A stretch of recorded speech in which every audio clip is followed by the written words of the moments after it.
ఒడిశాలోని నీలగిరి అడవుల్లో శబరి అనే ఒక గిరిజన ప్రజలు ఉండేవారు. ఆ గిరిజన ప్రజలు మొత్తానికి బిశ్వాబసు అనే మహారాజు ఉండేవాడు. ఆ మహారాజు శ్రీ మహావిష్ణు యొక్క గొప్ప భక్తుడు. ఆ మహారాజుకి నీలాచల అడవుల్లో శ్రీ మహావిష్ణు యొక్క మరొక అవతారం నీలమాధుని విగ్రహం దొరికింది. కలియుగంలో ఈ పూరి జగన్నాథుని కథ ఇక్కడే మొదలైంది. మన భారతదేశంలో ఒడిశాలో ఉన్న ఈ పూరి జగన్నాథుని టెంపుల్ అంటే ఎవ్వరికీ తెలియకుండా ఉండదు. ఇది ఎంత మిస్టీరియస్ టెంపుల్ అంటే ఇక్కడ జరిగే వింతలు సైంటిస్టులకు కూడా అంతు పట్టకుండా ఉంటాయి. ఒక క్లాత్ గానీ ఒక ఫ్లాగ్ గానీ గాలి ఎటువైపు వేస్తే అటువైపే ఎగురుతుందని మన అందరికీ తెలుసు. కానీ ఈ పూరి జగన్నాథుని ఆలయం పైన ఉన్న జెండా మాత్రం గాలి ఎటువైపు వేస్తే దాని వ్యతిరేక దిశలో జెండా ఎగురుతుంది. ఇంకొక వింత ఏంటంటే ఈ టెంపుల్ కి నీడ అనేది ఉండదు. మీరు మిట్ట మధ్యాహ్నం అయినా సరే ఈ టెంపుల్ కి వెళ్లారంటే ఈ టెంపుల్ యొక్క నీడ మీకు అస్సలు కనబడదు. ఇంకా ఇలాంటి వింతలు అయితే చాలానే ఉన్నాయి. మనం ముందుకి వీడియోలో మాట్లాడుకుందాము. దానికంటే ముందు మీరు ఈ వీడియోని కొత్తగా చూస్తూ ఉంటే ఈ ఛానల్ ని సబ్స్క్రైబ్ చేసుకోండి. మీరు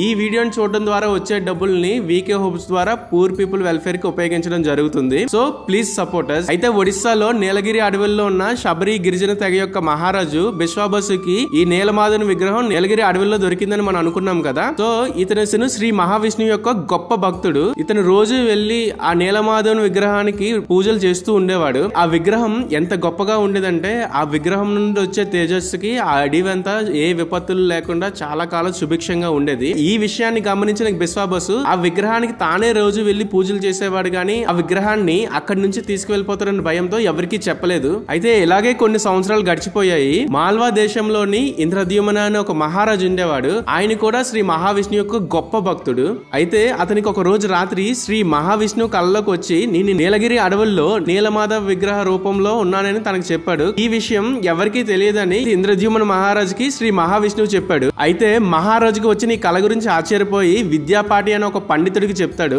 మహావిష్ణువు గురించి వచ్చిన కళ కాబట్టి విద్యాపాటి ఆ నీలగిరి అడవుల్లో ఉన్న విగ్రహానికి మహారాజు సాయంతో వెతకడానికి వెళ్తాడు. అలా నీలగిరి అడవుల్లో నీలమాధవుని విగ్రహాన్ని వెతకడానికి వెళ్ళిన విద్యాపాటికి బిశ్వాబసు మహారాజు కలుస్తాడు. తాను విగ్రహాన్ని వెతకడానికి వచ్చినట్టుగా బిశ్వాబసు మహారాజుకి ఈ విద్యాపాటి చెప్పడు. సో వీళ్ళిద్దరి మధ్యన స్నేహం అలా కొనసాగుతూనే ఉంటుంది. అయితే ఈ ప్రయాణంలోనే విద్యాపాటి గుణగణాలను మెచ్చిన బిశ్వాబసు మహారాజు తన కూతురునిచ్చి విద్యాపాటికి పెళ్లి చేస్తాడు. అయితే పెళ్లి చేసుకున్న కొంతకాలానికి బిశ్వాబసుకి ఈ నీలమాధవ్ విగ్రహం గురించి తెలుసు అని విద్యాపాటి తెలుసుకొని ఆ విగ్రహం గురించి తెలిసి తెలియనట్లుగా బిశ్వాబసుని అడిగి ఆ విగ్రహాన్ని చూపించమని అడుగుతాడు. అల్లుడు అడిగిన కారణంగా బిశ్వాబసు కాదనలేక ఒక్కొక్క షరతు పెట్టి ఆ విగ్రహాన్ని చూపించడానికి ఒప్పుకుంటాడు. ఆ షరతు ఏంటంటే తాను విగ్రహం దగ్గరికి తీసుకెళ్లే సమయంలో విద్యాపాటికి దారి కనబడకుండా వెళ్లేటప్పుడు వచ్చేటప్పుడు కళ్ళకు గంతలు కట్టి తీసుకెళ్తానని చెప్తాడు. ఆ షరతుకి విద్యాపాటి సరే అంటాడు. కానీ తాను ఇంకొకలా ఆలోచిస్తాడు. ఎందుకంటే తాను ఎట్టి పరిస్థితుల్లో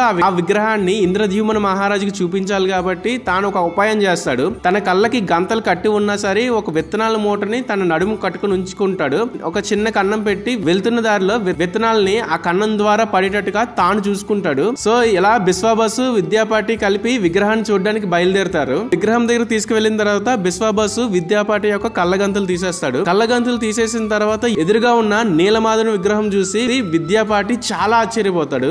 ఎందుకు అంటే ఆ విగ్రహం నీలపు వర్ణంతో దగదగ మెరిసిపోతుంది. చుట్టుపక్కల ఉన్న చెట్లు గాని పరిసర ప్రాంతాలు గాని చాలా ప్రకాశవంతంగా చాలా ప్రశాంతంగా ఉన్నాయి. అది ఈ భూమి పైన శ్రీ మహావిష్ణువు కొలువై ఉన్న ప్రాంతం కాబట్టి అది భూలోక స్వర్గంగా తలపించేలా ఉంది. ఇంతటి ఆశ్చర్యమైన విషయాన్ని తను చూశాడు కాబట్టి ఈ విషయాన్ని ఎలాగైనా సరే ఇంద్రద్యుమ్న మహారాజుకి చెప్పాలని తను నిర్ణయించుకున్నాడు. అయితే విగ్రహాన్ని చూసిన తర్వాత విద్యాపాటి బిశ్వాబసు ఇంటికి తిరిగి వచ్చేస్తారు. ఇంటికి తిరిగి వచ్చిన తర్వాత విద్యాపాటి మాల్వా దేశానికి వెళ్లి అక్కడ చూసిన విషయాన్ని కళ్ళకు కట్టినట్టుగా ఇంద్రద్యుమ్న మహారాజుకి వివరిస్తాడు. ఇంద్రద్యుమ్న మహారాజు బిశ్వాబసు ఇంకొంత సైన్యం కలిపి ఆ విగ్రహాన్ని చూడటానికి నీలగిరి అడవులకి బయలుదేరుతారు. అయితే ఇంతకు ముందే విద్యాపాటి వెళ్ళినప్పుడు వేసిన విత్తనాల నుండి వచ్చిన మొలకల ద్వారా ఈ మహారాజు సైన్యం దారి కనుక్కొని ఆ దారి గుండా వెళ్తుంటారు.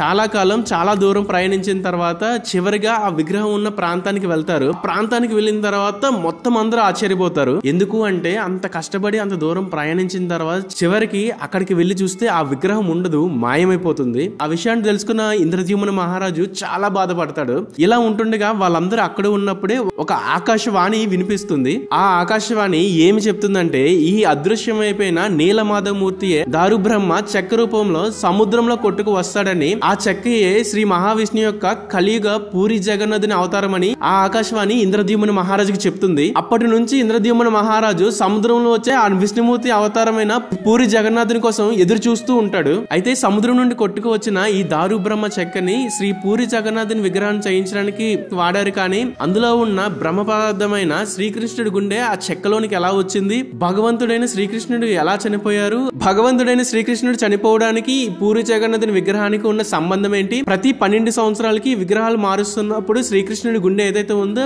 ఒక విగ్రహం నుంచి మరొక విగ్రహానికి ఎలా మారుతుంది, ఇది హిందువుల యొక్క గొప్ప చరిత్ర. మనం ఇదంతా కలిపి ఒక్క వీడియోలో కవర్ చేయలేము కాబట్టి ఇంకొక వీడియోలో మనం ఇదంతా చెప్పుకుందాం. మీరు ఇక్కడ వరకు ఈ వీడియోని చూసారంటే మీకు ఈ వీడియో ఇంట్రెస్టింగ్ గా అనిపించిందని నేను అనుకుంటున్నాను. ఒకవేళ ఈ వీడియో మీకు నచ్చితే ఈ వీడియోని లైక్ చేయండి, అలాగే మీ ఫ్రెండ్స్ తో షేర్ చేయండి, ఈ ఛానల్ ని సబ్స్క్రైబ్ చేసుకోండి. మీరు ఈ వీడియోని చూడడం ద్వారా వచ్చే డబ్బుల్ని వీకే హోప్స్ ద్వారా పూర్ పీపుల్ వెల్ఫేర్ కి ఉపయోగిస్తాము. అసలు ఈ వీకే హోప్స్ అంటే ఏంటి, ఈ వీకే హోప్స్ ద్వారా పూర్ పీపుల్ కి ఎలా హెల్ప్ జరుగుతుంది, మీకు ఈ వీకే హోప్స్ ద్వారా ఏదైనా హెల్ప్ కావాల్సి వస్తుందా, ఈ విషయాలు మీరు తెలుసుకోవడం కోసం మా వెబ్సైట్ www.venkatkonduruVK.com ని విజిట్ చేయండి. అలాగే మీకు ఈ వీడియో పైన ఉన్న అభిప్రాయాన్ని కామెంట్ రూపంలో చెప్పండి.